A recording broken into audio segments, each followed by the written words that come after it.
Quand on pense jeux vidéo aujourd'hui, on pense tout de suite loisirs. Et les parents pensent grand malheur sur la famille.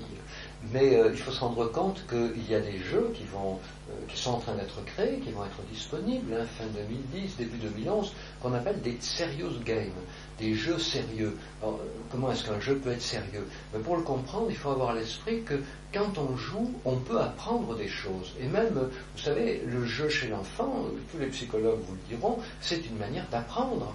Un enfant apprend énormément en jouant. Et d'ailleurs, à l'âge adulte aussi, apprendre, quand on joue, ça se fait beaucoup plus vite que quand on se contraint et quand il n'y a pas de plaisir. Donc le serious game, c'est mettre le plaisir du jeu au service de l'apprentissage. C'est pas nouveau.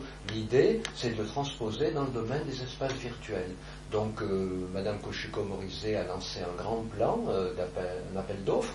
Il y a 42 jeux qui ont été sélectionnés, à peu près un tiers dans le domaine de la santé, un tiers dans le domaine de l'entreprise et un tiers dans le domaine de l'éducation. Donc fin 2010, début 2011, des élèves risquent d'avoir dans leur cartable des jeux vidéo auxquels ils seront invités à jouer peut-être à l'école, mais très certainement à la maison.